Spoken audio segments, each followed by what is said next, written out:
Hare Krishna, Hare Krishna, Krishna Krishna, Hare.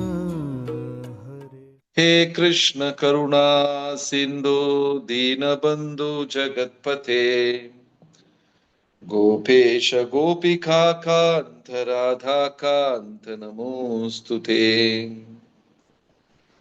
तप्त कांचन गौरांगी राधे वृंदावनेश्वरी वृषभानुसुते देवी प्रणमामि हरिप्रिये। जय श्री कृष्ण चैतन्य प्रभु नित्यानंद श्री अद्वैत गदाधर श्रीवासदि गौर भक्त वृंदा। हरे कृष्ण कृष्ण कृष्ण हरे हरे, हरे राम राम राम हरे हरे. എല്ലാ ഭക്തജനങ്ങൾക്കും എൻ്റെ വിനീതമായ പ്രണാമം. നമ്മൾ കഴിഞ്ഞ ആഴ്ച ശിക്ഷാഷ്ടകം അതിൻ്റെ ആദ്യത്തെ ശ്ലോകം നോക്കി. എങ്ങനെ ഹരിനാമം 8 തലത്തിൽ കൂടെ ഒരു ഭക്തനെ ഉയർത്തിക്കൊണ്ടുവരുന്നു എന്നുള്ളതാണ് കഴിഞ്ഞ ആഴ്ച നോക്കിയത്. ഈ ആഴ്ച ചൈതന്യ മഹാപ്രഭു തന്ന ശിക്ഷാഷ്ടകത്തിന്റെ അടുത്ത പദ്യങ്ങളാണ് നോക്കാൻ പോകുന്നത്.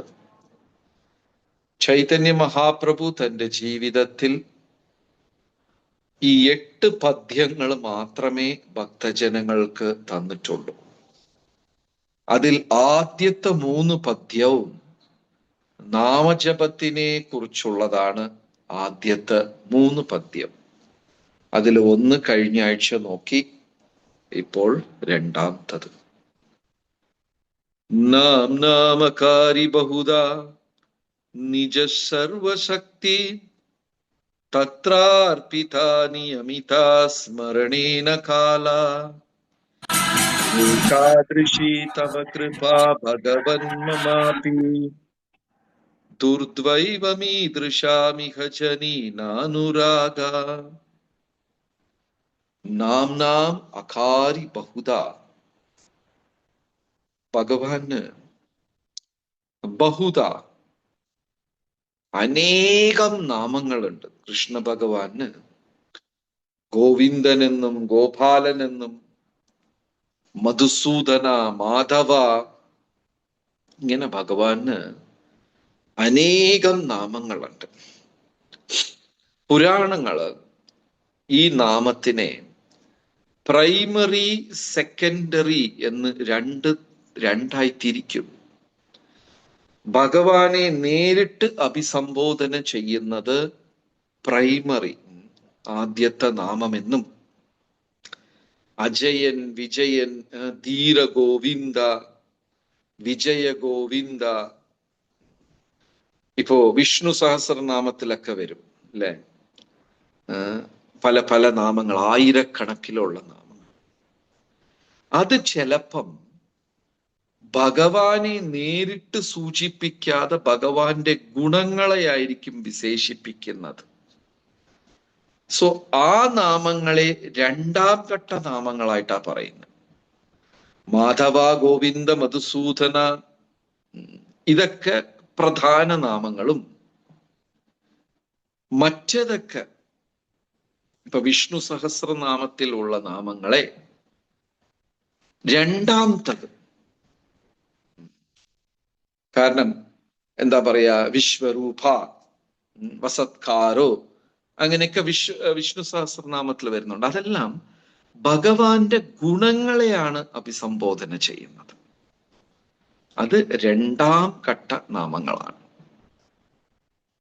മാധവ ഗോവിന്ദ ഒക്കെ നേരിട്ട് ഭഗവാനെ പറയുന്നതുകൊണ്ട് അത് പ്രൈമറി പ്രധാന നാമങ്ങളാണ്. ഇങ്ങനെ 2 തലമുണ്ട്. പക്ഷെ ഭഗവാൻ തന്റെ പ്രധാന നാമങ്ങളിൽ നാം നാം അകാരി ബഹുദ, ഇഷ്ടം പോലെ ബഹുദ, അനേകം കോടിക്കണക്കിൽ ഭഗവാന് നാമങ്ങളുണ്ട്. നിജ സർവശക്തി, ഇങ്ങനെ അനേകം നാമങ്ങൾ ഉണ്ടെങ്കിലും ഇതിലെല്ലാത്തിലും ഭഗവാന്റെ ശരിക്കുമുള്ള ശക്തി അതിൽ ഒളിച്ചിരിക്കുക. നിജ സർവശക്തി തത്രാർപ്പിത. എല്ലാം ഭഗവാന്റെ തന്റെ ശക്തി, നിജ സർവശക്തി അർപ്പിത. തന്റെ മുഴുവൻ ശക്തിയും ഭഗവാൻ ഈ നാമത്തിൽ അർപ്പിച്ചിരിക്കുകയാണ്. സ്മരണേ ന കാല. ഈ ഭഗവാന്റെ നാമത്തിനെ ജപിക്കാൻ ഒരു കാലവും ഏത് സമയത്തും ചെയ്യാം. ചിലപ്പോ ആൾക്കാരൊക്കെ തെറ്റിദ്ധരിക്കാറുണ്ട്, ഇന്ന സമയത്തെ ജപിക്കണം, ഇന്ന സമയത്ത് ജപിക്കാൻ പാടില്ല. എനിക്കിപ്പോഴും ഓർമ്മയുണ്ട്, വർഷങ്ങൾക്ക് മുമ്പ് ഒരിക്കൽ ശ്രീ പത്മനാഭസ്വാമി, തിരുവനന്തപുരം ശ്രീ പത്മനാഭസ്വാമി ക്ഷേത്രത്തില് നാമജപം ചെയ്തപ്പോ അവിടത്തെ ഒരു ഭാരവാഹിയല്ല, അവിടുത്തെ ഒരു സേവകൻ പറഞ്ഞു, പത്മനാഭസ്വാമി ഉറങ്ങാണ്, നിങ്ങൾ നാമജപം ചെയ്യുമ്പോൾ ഭഗവാൻ അത് ശല്യമാകും എന്ന് പറഞ്ഞു. അതായത് ശാസ്ത്രമനുസരിച്ച് തത്രാർപ്പിത നിയമിത സ്മരണേന കാല, ഭഗവാന്റെ നാമം ജപിക്കാൻ യാതൊരു കാലവും ഇല്ല. കാരണം കൃഷ്ണ ഭഗവാനും നാമവും തമ്മിൽ യാതൊരു വ്യത്യാസവുമില്ല. ഭഗവാൻ സന്തോഷിക്കുകയേ ചെയ്യുള്ളൂ. സ്മരണേന കാല ഏഥാ നാംനാമകാരി ബഹുദ നിജ സർവശക്തി തത്രാർപ്പിത നിയമിത സ്മരണേന കാല ഏതാദൃശി തവ കൃപ ഭഗവൻ മമാപി ദുർദ്വൈ. ഭഗവാൻ ഇത്രയും ശക്തികൾ ഈ നാമത്തിൽ ഒളിപ്പിച്ചു വെച്ചിരുന്നാലും ദുർദ്വൈവം, ദൗർഭാഗ്യം, എനിക്ക് അതിൽ ഒരു രുചിയും തോന്നുന്നില്ലല്ലോ. നാനു അനുരാഗ, എനിക്ക് അതിൽ ഒരു രുചിയും തോന്നുന്നില്ല. അതായത് കലികാലത്തിൽ ഭഗവാൻ നാമരൂപത്തിൽ അവതരിച്ചിരിക്കുന്നു. ദിവസവും നമ്മൾ രാവിലെ മാലയെടുത്ത് ഹരേ കൃഷ്ണ എന്ന് പറയുമ്പോൾ അവിടെ നമ്മൾ കൃഷ്ണ ഭഗവാനുമായി ഒരു ബന്ധം സ്ഥാപിക്കുകയാണ്. ആ നാമജപം ചെയ്യുന്ന ഭക്തന്റെ തിരുനാവിൽ കൃഷ്ണ ഭഗവാൻ കുടികൊള്ളുന്നു എന്നാ പറയുന്നത്. അതായത് ആദ്യകാലത്തില് ഹരേ കൃഷ്ണ പ്രസ്ഥാനം തുടങ്ങിയ കാലഘട്ടത്തില് അമേരിക്കയില് ശ്രീല പ്രഭുപാദർ എന്ത് ചെയ്യുച്ചാല് സത്സംഗത്തിനു മുമ്പേ ഒരു 40-45 മിനിറ്റ് നാമസങ്കീർത്തനം ചെയ്യും. അത് കഴിഞ്ഞ് ഭക്തന്മാരെ കൊണ്ട് 108 തവണ ഒരു മാല ജപിപ്പിക്കും. എന്നിട്ടേ ഭാഗവത സത്സംഗം നടത്താറുള്ളൂ. കാരണം ആ ഭാഗവത സത്സംഗത്തിന്റെ അർത്ഥം തന്നെ നാമജപമാണ്. ശ്രീമദ് ഭാഗവതത്തിന്റെ അവസാനത്തെ ശ്ലോകത്തിൽ പറയുന്നു, നാമസങ്കീർത്തനം യസ്യ സർവപാപ പ്രണാശനം പ്രണാമോ ദുഃഖശമനോ തം നമാമി ഹരിം പരം. ബാക്കി നമ്മൾ എന്ത് ചെയ്താലും, പൂജാതി കർമ്മങ്ങൾ, യജ്ഞഹോമാദികൾ, ദാനധർമ്മങ്ങൾ, വേദപഠനം, എന്തെല്ലാം ചെയ്താലും നാമജപം ചെയ്യുമ്പോഴാണ് ആ കർമ്മം പൂർണ്ണത കൈവരിക്കുന്നുള്ളൂ. ഇനി ഇതിൽ ഈ നാമത്തിൽ ഒരു പ്രത്യേകത എന്താന്ന് വെച്ചാല് ഒരു നിയമവും ഇല്ല. ഇപ്പൊ എനിക്ക് കൃഷ്ണ ഭഗവാനെ ഗുരുവായൂരപ്പനെ ദർശനം എടുക്കണം. രാത്രി 1 മണിക്ക് ചെന്ന് ഞാൻ ഗുരുവായൂർ അമ്പലത്തിൽ കയറിയ എന്നെ അകത്ത് കയറാൻ സമ്മതിക്കുവോ? അടിച്ചു ഓട്ടിക്കും എന്നെ. അല്ലെങ്കിൽ കള്ളനാണെന്ന് വിചാരിച്ച് പോലീസിൽ പിടിച്ചു കൊടുക്കും. അപ്പൊ രാത്രി 1 മണിക്കോ 2 മണിക്കോ നമുക്ക് ഭഗവാന്റെ ദർശനം എടുക്കാൻ സാധിക്കില്ല. കുളിക്കാതെ ചെന്ന് നമ്മൾ അമ്പലത്തിൽ കയറാൻ പാടില്ല. പക്ഷേ 1 മണിക്കും 2 മണിക്കും രാത്രി എണീറ്റിരുന്ന് നാമജപം ചെയ്യാമോ? അതിനെന്തെങ്കിലും തടസ്സമുണ്ടോ? ഇല്ല. ഒരു നിയമവും ഇല്ല. അർദ്ധരാത്രി വേണമെങ്കിൽ നമുക്ക് ചെന്നിരിക്കാം. ഇനി ഭഗവാന്റെ വിഗ്രഹം എടുത്തിട്ട് അമംഗലമായ പാപം നിറഞ്ഞ സ്ഥലമായ ശ്മശാനത്തിലോ അവിടെയൊക്കെ പോയി നമുക്ക് ഭഗവാന്റെ വിഗ്രഹത്തിനെ വെച്ച് പൂജിക്കാൻ പറ്റുമോ? ശ്മശാനത്തിൽ കൊണ്ടുപോയി പൂജ ചെയ്യാൻ സാധിക്കുമോ? ഇല്ല. എന്നാൽ ശ്മശാനത്തിൽ പോയി നമുക്ക് നാമജപം ചെയ്യാൻ സാധിക്കുമോ? തീർച്ചയായിട്ടും സാധിക്കും. നമ്മുടെ പരിചയക്കാര ഭക്തർ, അറിയുന്ന ഭക്തരെല്ലാം ശരീരം ഉപേക്ഷിച്ചു മരണപ്പെടുമ്പോ നമ്മൾ ശ്മശാനത്തിൽ ചെന്ന് ആ ശവദാഗം ചെയ്യുമ്പോൾ ഹരേ കൃഷ്ണ എന്ന് നമ്മൾ ഉറക്കെ ജപിക്കും ആ ആത്മാവിന് വേണ്ടി. ശ്മശാനത്തിൽ പോയി നാമജപം ചെയ്യാം, പക്ഷെ ശ്മശാനത്തിൽ പോയി വിഗ്രഹാരാധന ചെയ്യാൻ പറ്റില്ല.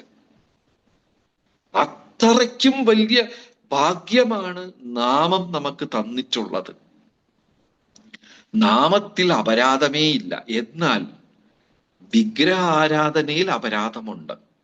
പൂജയൊക്കെ ചെയ്യുമ്പോൾ തെറ്റിച്ചാല് അപരാധമുണ്ട്. പക്ഷെ നാമത്തില് അപരാധമേ ഇല്ല. എനിക്ക് ഇന്ന് ഒരു ഭക്തൻ ഒരു മെസ്സേജ് അയച്ചു.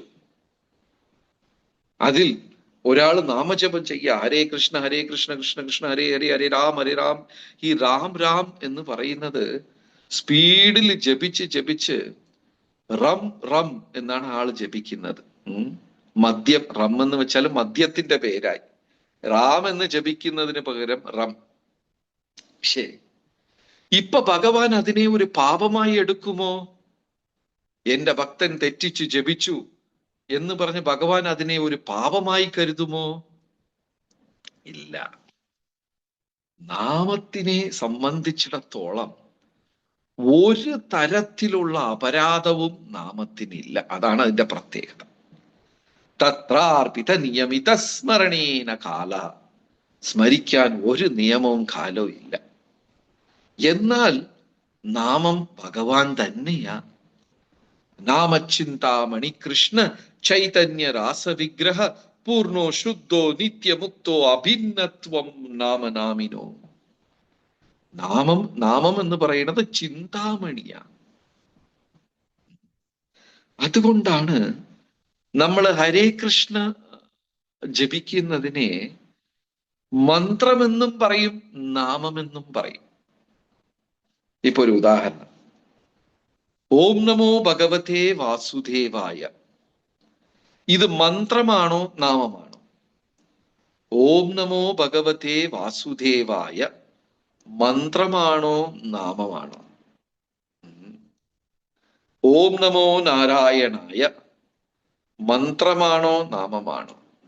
ഇത് മന്ത്രമാണ്, വേദമന്ത്രങ്ങളാണ്. കാരണം ഇത് പറഞ്ഞാണ് വിഗ്രഹത്തിന് പൂജയും എല്ലാം ചെയ്യുന്ന അമ്പലങ്ങളിൽ.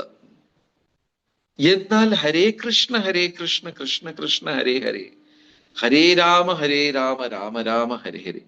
ഇത് നാമമാണോ എന്ന് ചോദിച്ചാൽ നാമമാണ്, മന്ത്രമാണോ എന്ന് ചോദിച്ചാൽ മന്ത്രവുമാണ്, രണ്ടുമാണ്. അപ്പോ ഇതിന് യാതൊരു നിയമവും ഇല്ല, എല്ലാവർക്കും ചെയ്യാം. പക്ഷേ അടുത്ത ശ്ലോകത്തിൽ പറയുന്നു എന്താ ശ്രദ്ധിക്കേണ്ടത്? ചെറിയ രണ്ട് കാര്യം ശ്രദ്ധിച്ചാൽ മതി. എന്താണ്? തൃണാദപി സുനീചേന തരോരേവ സഹിഷ്ണുന അമാനീന മാനദേന കീർത്തനീയ സദാഹരേ. ഒരു പുൽക്കൊടിയെ പോലെ എളിമ ഇല്ലേ?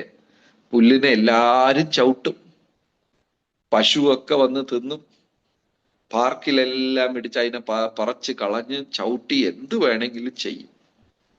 പക്ഷെ ആ പുല്ല് പ്രതികരിക്കാറില്ല. മുള്ളാണെങ്കിൽ കുത്തിത്തരും, പക്ഷെ പുല്ല് ഒന്നും ചെയ്യാറില്ല. അതുപോലെ ഒരു എളിമയുണ്ടായിരിക്കണം ഭക്തന്മാർക്ക്. നാമജപം ചെയ്യുമ്പോ ഞാൻ വലിയവനാ, ഞാൻ വന്നിട്ട് എല്ലാരെക്കാളും മുമ്പേ ജപം തുടങ്ങിക്കഴിഞ്ഞു, ഞാൻ മുതിർന്ന ഒരു ഭക്തനാണ്. മറ്റുള്ളവർ ഗുരുവിലിരുന്ന് ദീക്ഷ വാങ്ങിക്കുന്നതിന് ഒരു ദിവസം മുമ്പേ ഞാൻ ദീക്ഷ വാങ്ങിച്ചു. എന്നെ മറ്റുള്ളവർ ബഹുമാനിക്കണം. എനിക്ക് ഒരുപാട് കഴിവുകളുണ്ട്. പാടാനുള്ള കഴിവ്, നടത്തിക്കാനുള്ള കഴിവ്, എനിക്ക് 12 ശ്ലോകങ്ങൾ അറിയാം. ഈ അഹങ്കാരം നാമജപം ചെയ്യുന്ന ആളെ തടസ്സപ്പെടുത്തും. ഭക്തിസിദ്ധാന്ത സരസ്വതി ഠാക്കൂർ, പ്രഭുപാദരുടെ ഗുരു, ഒരു മനോഹരമായ ഒരു കഥ പറഞ്ഞു. എന്താ കഥ? ഒരു കല്യാണ പാർട്ടി. വീട്ടിൽ നിന്ന് എല്ലാ വസ്ത്രവും ധരിച്ച് എല്ലാം ആഭരണമൊക്കെ ഇട്ട് മാലയും എല്ലാം വളയൊക്കെ ഇട്ടിട്ട് അങ്ങോട്ട് വള്ളത്തിൽ കയറി. രാവിലെ പുലർച്ചയ്ക്ക് കല്യാണം. പക്ഷെ നദി ഗംഗയുടെ അപ്പുറത്താണ്. അപ്പൊ നദി കടന്ന് അവർക്ക് കല്യാണ സ്ഥലത്തേക്ക് പോകണം. പെൺകുട്ടി എല്ലാരും ഉണ്ട് ആ പടകില്, ബോട്ടില്. ഇരുട്ടാ അല്പം. എല്ലാരും വള്ളത്തിൽ കയറി. തോണിക്കാരനും വന്നു. എല്ലാവരും റെഡിയായിരിക്കുക അപ്പുറത്ത് പോവാൻ. കുറച്ച് സമയം എടുക്കും തുഴഞ്ഞു പോവാൻ. തോണിക്കാരൻ വന്ന് തുഴയുന്നു. രാത്രി മുഴുവനും തുഴഞ്ഞു. രാവിലെ സൂര്യോദയം ഉണ്ടായി, സൂര്യപ്രകാശം ഉണ്ടായി. നോക്കിയപ്പോ ഇവരെവിടെ നിന്നോ അവിടെ തന്നെ നിന്ന് തുഴഞ്ഞുകൊണ്ടിരിക്കുക. ഒരു അടി പോലും മുന്നോട്ട് പോയില്ല. എന്താ കാരണം? എന്തുകൊണ്ട് ആ വള്ളം മുന്നോട്ട് പോയില്ല? ഭക്തിസിദ്ധാന്ത സരസ്വതി ഠാക്കൂർ പറയണു, രാത്രി ആ നങ്കൂരം എടുക്കാൻ മറന്നുപോയി. ഈ ബോട്ടൊക്കെ വന്നിട്ട് അനങ്ങാതിരിക്കാൻ വേണ്ടി ഈ മണ്ണിനകത്ത് ഒരു സാധനം ഉണ്ടാവുമല്ലോ, ആങ്കർ, നങ്കൂരം. അത് എടുത്താലല്ലേ ഇത് അങ്ങോട്ട് പോവുള്ളൂ. രാത്രി മുഴുവനും തുഴഞ്ഞു വട്ടം ഇട്ടുകൊണ്ടേയിരിക്കുക, എങ്ങും പോയില്ല. അതേപോലെ ഒരു ഭക്തൻ നാമജപം ചെയ്യുന്നു. നാമജപത്തിന്റെ മഹിമയുണ്ട്, ശരിയാണ്. എന്നാലും അവൻ ഈ അഹങ്കാരമുള്ളവനാണെങ്കിൽ ഈ ബോട്ട് അധികം ദൂരം പോവില്ല. ഭക്തന്മാർക്ക് ചേരാത്ത 2 പ്രത്യേക കാരണം. ഞാൻ വലിയവനാ, എന്നെ എല്ലാരും ബഹുമാനിക്കണം, എനിക്ക് കിട്ടേണ്ട പേരും പ്രശംസയും ഇനിയൊരാൾക്ക് കിട്ടുന്നു, ഞാൻ ഇത്ര വർഷം സേവനം ചെയ്ത് എനിക്കൊരു പ്രയോജനവുമില്ല. ഇതെല്ലാം ഭൗതികമായ കാഴ്ചപ്പാടുകളാണ്. തൃണാദപി സുനീചേന, ഒരു പുൽക്കൊടിയുടെ അതിനേക്കാളും എളിമയുള്ള ഒരാളായിരിക്കണം. അടുത്ത വരി, തരോരേവ സഹിഷ്ണുന, മരത്തിനെ പോലെ സഹിക്കാൻ പഠിക്കണം. അല്ലേ?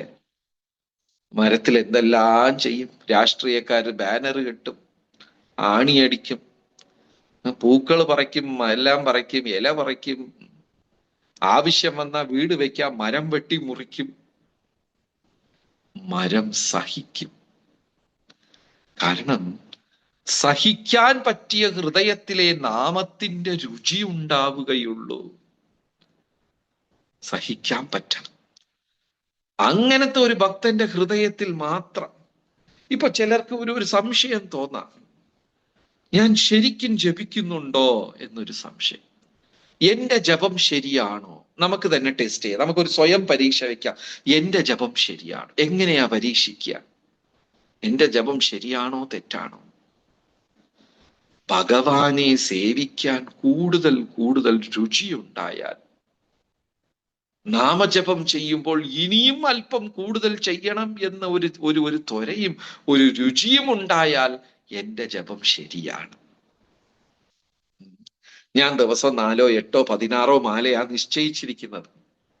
ആ 8, 16 മാല തീർന്നാലും മനസ്സ് പറയാ, ഒരു 4 മാലയും കൂടെ ജപിക്കാം, ഒരു 2ഉം കൂടെ ജപിക്കാം എന്ന് നമുക്ക് തോന്നുവാണെങ്കിൽ ആ ജപം ശരിയായ ജപം. ഇത് തീർന്നോ? 8ആയോ? ഇനിയും ബാക്കിയുണ്ടോ? എപ്പോ ഇത് തീരും എന്നതിനെ ഒരു ഭാരമായി വിചാരിച്ച് ജപിച്ചാൽ ആ ജപം ശരിയല്ല. രണ്ടാമത്തെ ലക്ഷണം, നാമജപം നല്ലവണ്ണം ചെയ്താല് നമുക്ക് സേവനം ചെയ്യണം എന്നൊരു താല്പര്യം വരും. കാരണം നാമജപത്തിന്റെ അർത്ഥം എന്താണ്? ഭഗവാനെ എനിക്ക് സേവനം താ. നാമജപം നല്ലോണം ചെയ്ത ആൾക്ക് വെറുതെ ഇരിക്കാൻ പറ്റില്ല.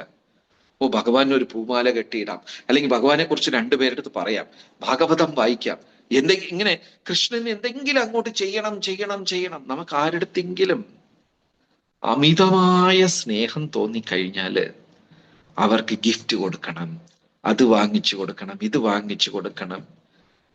കുഞ്ഞുങ്ങളടുത്ത് സ്നേഹമുണ്ടെങ്കിൽ അവർക്ക് വസ്ത്രം വാങ്ങിച്ചു കൊടുക്കണം, നമുക്ക് അവർക്ക് ഒരുപാട് സമ്മാനങ്ങൾ കൊടുക്കണം എന്നൊരു താല്പര്യമുണ്ടാകും. അതേപോലെ നാമജപം നല്ലോണമായി കഴിഞ്ഞാല് നമുക്ക് വെറുതെ ഇരിക്കാൻ തോന്നത്തില്ല. കൃഷ്ണ ഭഗവാൻ എന്തെങ്കിലും ചെയ്യണം ചെയ്യണം, കൃഷ്ണൻ എന്തെങ്കിലും സേവനം ചെയ്യണം എന്നൊരു ത്വരയുണ്ടാകും. തൃണാദപി സുനീചേന, ഒരു പുൽക്കൊടിയെ പോലെ എളിമയും, കരോരേവ സഹിഷ്ണുന, സഹിക്കാനുള്ള ഒരു പ്രവണതയും. മൂന്നാമത്തതാ വളരെ ഇമ്പോർട്ടന്റ്, അടുത്ത വരിയാണ് ഏറ്റവും ഇമ്പോർട്ടന്റ്, പ്രധാന വരി. അമാനീന മാനധേന, ആരെടുത്തും ബഹുമാനം പ്രതീക്ഷിക്കരുത്, എന്നാൽ എല്ലാവർക്കും അത് കൊടുക്കുകയും വേണം. ഞാൻ ഈ ഒരു കാലഘട്ടത്തിൽ കാണുന്ന ഭക്തരെടുത്തുള്ള ഒരു പോരായ്മയാണ്. കുറച്ചുകൂടെ ഒരു 10-20 കൊല്ലം മുമ്പേ ഉണ്ടായിരുന്നപ്പോൾ ഉണ്ടായ കൃഷ്ണ ഭക്തരില് ഇത്രയും ഒരു ഒരു ഒരു എന്താ പറയാ, എന്നെ കുറിച്ച് എല്ലാവരും സംസാരിക്കണം, എന്നെ പ്രശംസിക്കണം, എന്നെ റെസ്പെക്ട് ചെയ്യണം, ഈ ഒരു ത്വര കുറവായിരുന്നു. പക്ഷെ ഇന്നത് അധികം കാണുന്നുണ്ട് ഭക്തരുടെ ഇടയിൽ. ഞാൻ ഇത്രയും ചെയ്തിട്ടും എന്റെ പേര് വിളിച്ച് എടുത്ത് പറഞ്ഞില്ലല്ലോ, ഭഗവാൻ എന്നെ അനുഗ്രഹിച്ചില്ലല്ലോ, ഞാൻ ഞാൻ ഞാൻ എന്ന ഒരു ഭാവം അതിപ്പോ അധികമുണ്ട്. അങ്ങനത്തെ ഒരാൾക്ക് നാമം രുചിക്കാൻ പറ്റില്ല, നാമം ശരിക്കും ചെയ്യാൻ പറ്റില്ല. ആലോചിച്ച് നോക്കൂ, അമേരിക്കയില് പ്രഭുപാദർ ഹരിനാമം കൊണ്ടുപോയി. അതെല്ലാവർക്കും അറിയാം പ്രഭുപാദറുടെ കഥ. 1966 പ്രഭുപാദർ ചെന്നു, നാമജപം ചെയ്തു, കോടാനുകോടി ജനങ്ങൾ ഭക്തരായി, ഹരേ കൃഷ്ണ പ്രസ്ഥാനം ലോകം മുഴുവനും എത്തി. പക്ഷെ ഒരു കാര്യം മനസ്സിലാക്കണം, പ്രഭുപാദർക്ക് മുമ്പേ ഒരു ഒരു ഒരു ഒരു പാട്ടുകാരൻ, അയാളുടെ പേര് അലൻ ഗിൽസ്ബർഗ് അങ്ങനെ എന്തോ ഒരു പേരാണ്, അലൻ. ഈ മനുഷ്യൻ 1950കളിൽ ഇന്ത്യയിൽ വന്ന്, 50കളുടെ അവസാനത്തിൽ ഇന്ത്യയിൽ വന്ന് ഹരിനാമമൊക്കെ പഠിച്ചിട്ട് അവിടെ ചെന്ന് പ്രചരിപ്പിച്ചു, പാടി. എല്ലാ വേദിയിലും അദ്ദേഹം ഹരിനാമം പാടി. എന്നാൽ ഒരു മനുഷ്യൻ പോലും ഭക്തനായില്ല.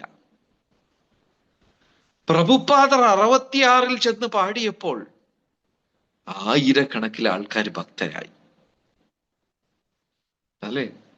അപ്പൊ ഹരിനാമം തന്നെ പ്രഭുപാദർ കൊടുത്തപ്പോ എല്ലാരും സ്വീകരിച്ചു, അലൻ ഗിൽസ്ബർഗ് തന്നപ്പോ ആരും സ്വീകരിച്ചില്ല. കാരണം പ്രഭുപാദറുടെ പരിശുദ്ധി. അപ്പൊ ഭക്തന്മാർക്ക് വേണ്ടത് എളിമ, സഹനശക്തി. മൂന്നാമത്തത് എല്ലാവരെയും ബഹുമാനിക്കണം, ഇങ്ങോട്ട് ബഹുമാനം പ്രതീക്ഷിക്കരുത്. അങ്ങനെ ഉള്ള ഒരാൾക്ക് മാത്രമേ കീർത്തനീയ സദാഹരി, എല്ലാ സമയത്തും നാമജപം ചെയ്യാൻ സാധിക്കുകയുള്ളൂ. അല്ലെങ്കിൽ നാമജപം ചെയ്യാൻ പറ്റില്ല. അപ്പോ ഈ മൂന്നാമത്തെ ശ്ലോകം, തൃണാദപി സുനീചേന തരൂരേവ സഹിഷ്ണുന അമാനീന മാനധേന കീർത്തനീയ സദാഹരി, ഇത് വളരെ പ്രധാനമാണ്.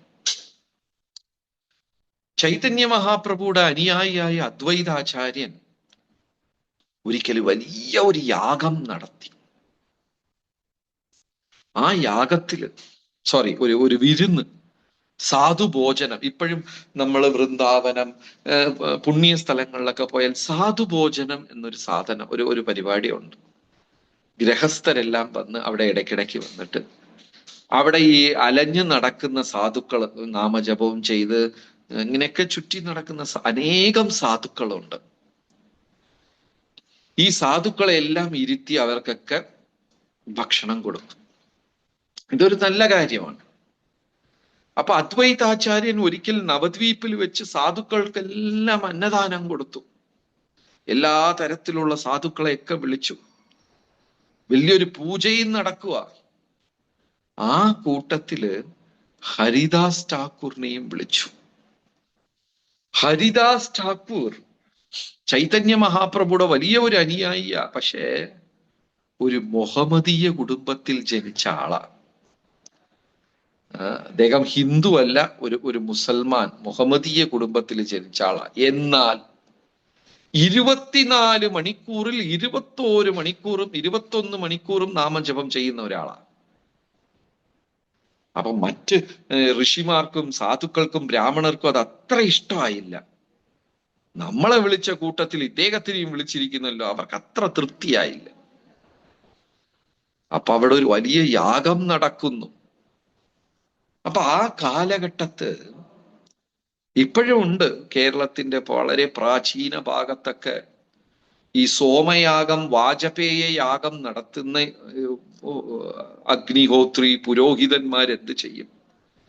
തീപ്പെട്ടിയും തീക്കോലും കൊണ്ടല്ല യജ്ഞകുണ്ഡം കത്തിക്കുന്നത്. ഈ അരണി എന്ന മരം കടഞ്ഞെടുത്താണ് തീ ഉണ്ടാക്കുന്നത്. അരണി കടഞ്ഞ തീയെടുക്കാം.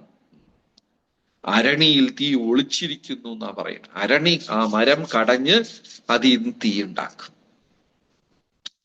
അപ്പൊ ഈ ഋഷിമാരെല്ലാം അവിടെ കൂടി. എല്ലാവരും അഗ്നിഗായത്രി മന്ത്രം ചൊല്ലുന്നു, അത് ചെയ്യുന്നു, ഇത് ചെയ്യുന്നു. യജ്ഞകുണ്ഡത്തിൽ തീ പിടിക്കുന്നില്ല. എല്ലാവരും പലതും പരിശ്രമിച്ച് ആർക്കും അവിടെ അഗ്നി വളർത്താൻ സാധിച്ചില്ല.